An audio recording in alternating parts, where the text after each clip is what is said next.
Oh yeah, I see. and it looks like the phone would sit in it. So maybe that actually is like a sound amplifier like that, Hmm. if you're not using the alarm clock function. Never know what you're going to see when you walk up here. So it looks like our stream we went live. So I'm here with Jonathan and Sarah, and we're here for the e-NABLE Education and New Members Meetup. My name is Ian Roy from Brandeis. I'm here in our makerspace. We're on break, so it's very quiet, and I bet that's why a lot of other educators didn't show up today. But we were just talking about some prints I walked in to find. I can show a cool local data set that we just did, and then maybe talk about a couple printers we were excited about. We just have this being made,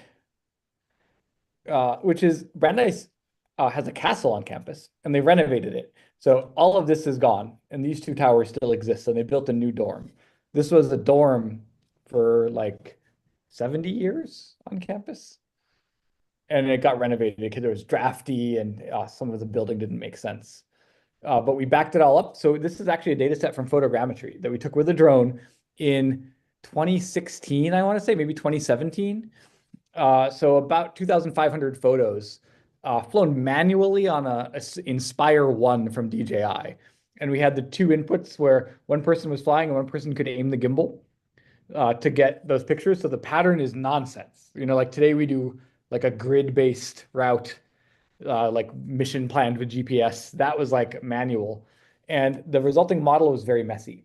So there's a fair amount of cleanup that Greg, the head of our Maker Lab, did from that old data set. It's one of those data sets that keeps getting better. As photogrammetry tools get better, the output gets better. And then a fair amount of manipulation and optimization to get it into the slicer where it would look good with the text. That's Kind of really a cool. cool. I like that we could talk about the software a lot with it.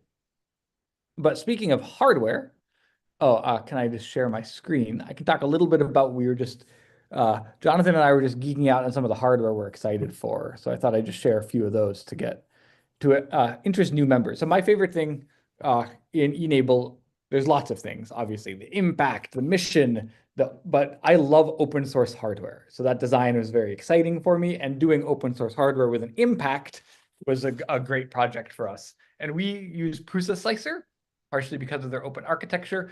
We do have a bias towards using a lot of open source hardware and software, especially for our entry point.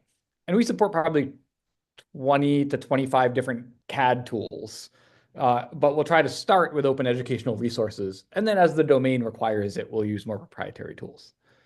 But moving into hardware we were excited about, I can just show a couple of things here. So I'm going to share my screen. We were just talking about Elegoo's new Centauri printer, which a bunch of YouTubers have been hyping up. I'm excited about the cost of this coming down for something that's a pretty nice sized printer with nice settings. You can get that with or without the enclosure. So that's on my radar. We did just pick up, we were talking about the Vorons. We did just get the SV08 to do some bigger format printing, which we thought was a good deal for, what are we, like 13 by 13 by 13 inches-ish, that 350 cubed millimeter build. And a nice off-the-shelf. They say it's a 1 hour assembly. For one of our students who's very good, it took him about 2 hours. And he's got a high level of precision in his build, so it doesn't surprise me that he tried to make it a little more perfect. But really excited about the speed and scale for this. And then we were talking about really big printers, which I think about as we expand into the e-NABLE space, open source assistive tech broader. Sometimes we need more human scale designs. And the Prusa Minis work great for all the e-NABLE products, like the upper limb, smaller pieces that we assemble. But as we get into human scale, affecting our built environment, or doing lower limb attachments, I have been interested in these printers driving down the cost of large scale printing. So we were looking at the Orange Storm Giga, which next to us, the Charles River Museum of Industry and Innovation in Waltham, Massachusetts, has a new makerspace called the Collaboratory. It's an amazing effort by Waltham High School and Boston College to work together with Professor Michael Barnett to get funded this environment where they have a bunch of free tools for the Waltham community to use. They got the first orange storm I've seen in person.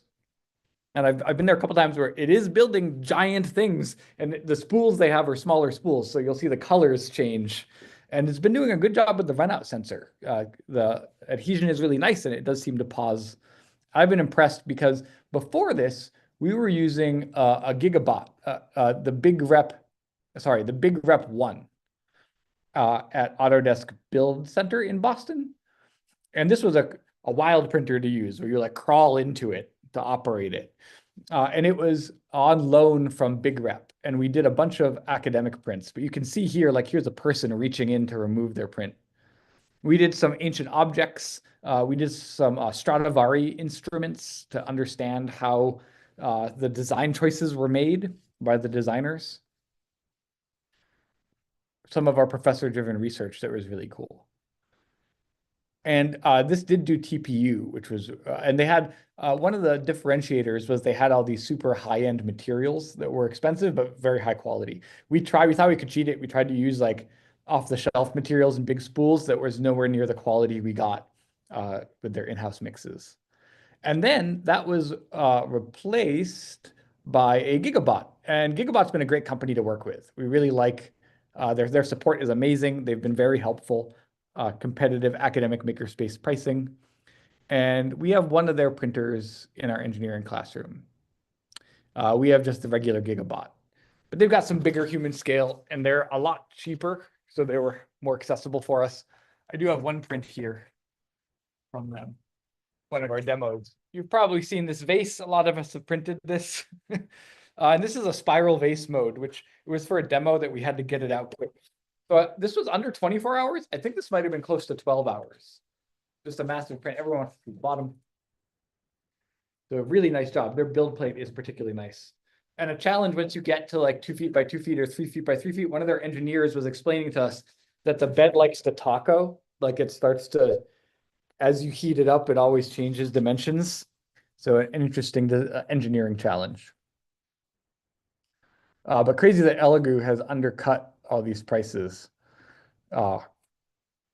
And we got to actually see if they stand the test of time. And I'm excited to print some bigger things on them. These we like partially too because they have an E3D hot end. So it's all like compatible with the stuff we have. We know how to maintenance it. It's not too crazy. And then you were just talking about, Jonathan, about the Modex printers, which I had forgotten about. There's another makerspace near us. The Revolution makerspace in Waltham has a Modex, but really impressive giant machines. And I hadn't seen where there's a visualization here that was crazy. Where was it? Might have been back a screen. They were showing the bill. Oh no, here we go. When we went to the 22 IDEX, we were just looking at this large ABS trash can, which like stopping that from curling is impressive. And then down here, this build leveling is super crazy. What a great video. Yeah, I really think the software they stepped up a lot with some of this stuff and using Clipper, and Yeah. you can see their dynamic mesh leveling there. So that kind of uh, you know combats that tacoed build plate where it actually makes a topographical map of Yep. the build plate. Yep. Don't presume it's a plane. That's cool. Hmm. No, and Clipper has been awesome. We've been starting to experiment with it on a couple. So the the Gigabot has Clipper, and we have it modified on a few machines in our back room, but nothing public yet. One of our uptime considerations, which I'd recommend for new members too, is like starting from PLA. So this room is a PLA room. The printer's in here. You can see we've got our recycling bin. We are a PLA only room. And this is open whenever the building's open, which is sometimes 24 hours a day. You can get card swipe by taking a training and then operating the machines. So for that, we want more throughput, more uptime. So standardizing a single brand of single material has been helpful. But then in our engineering classroom, anything goes. And we still start people on PLA and usually we'll proof a design for the geometry before moving to another material.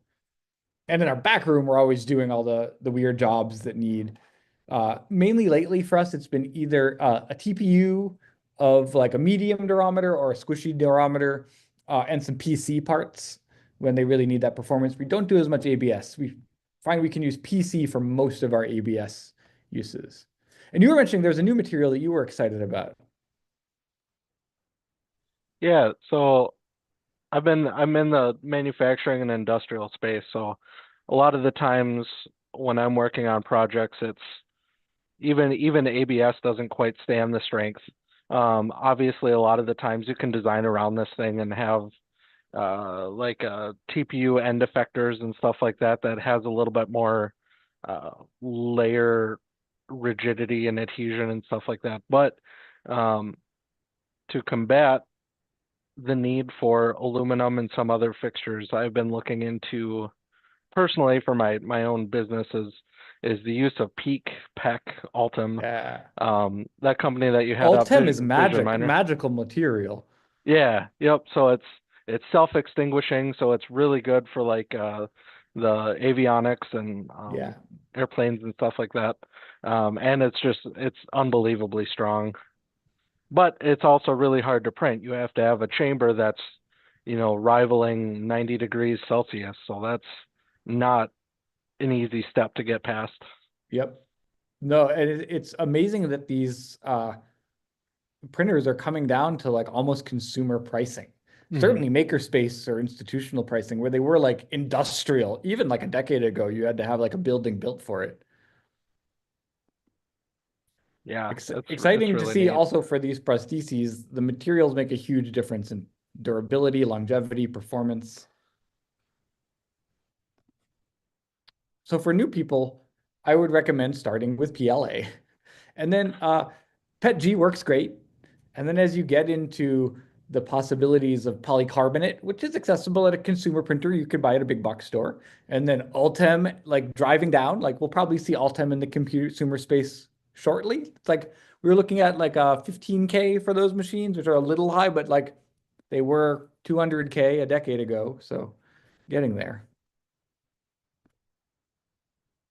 Is there anything else you're excited about on the hardware frontier?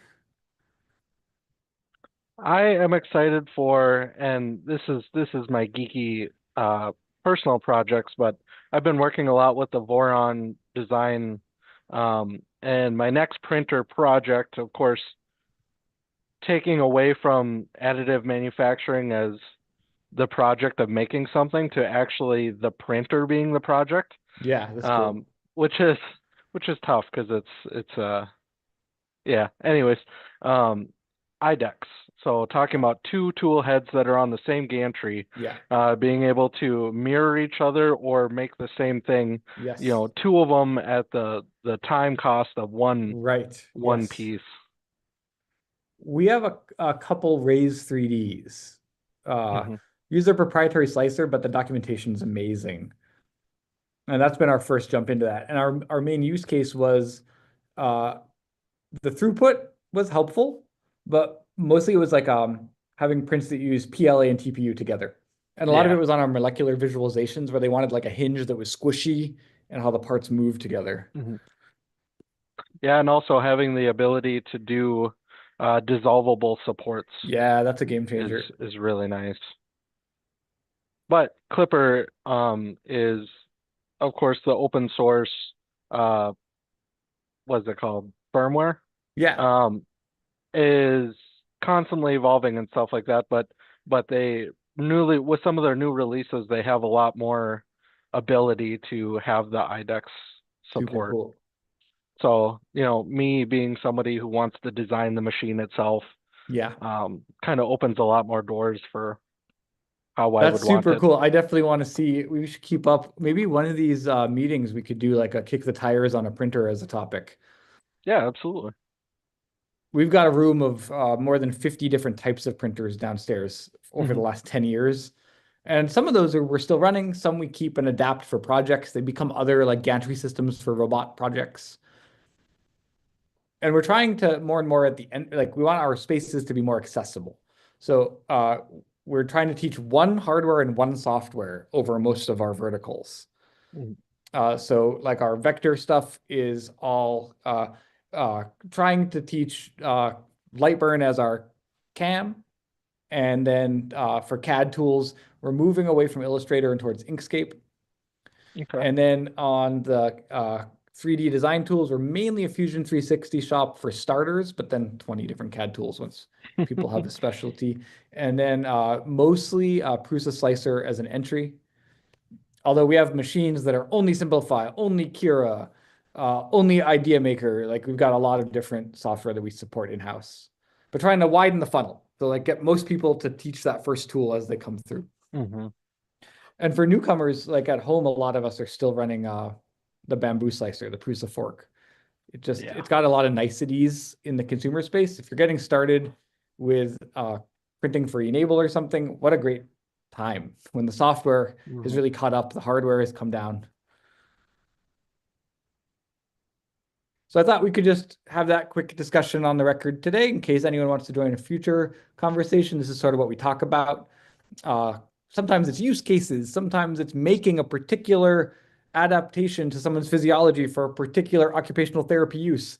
Sometimes it's these more like the tech side and governance for how to make a community space where we can do this stuff.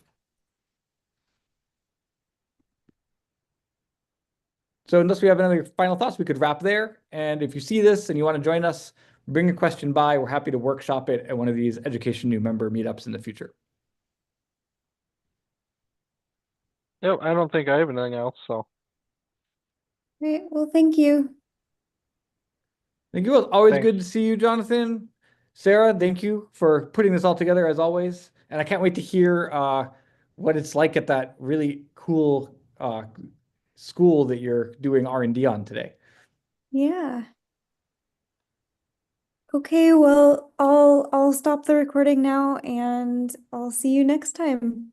All Have right, a great see you week. later.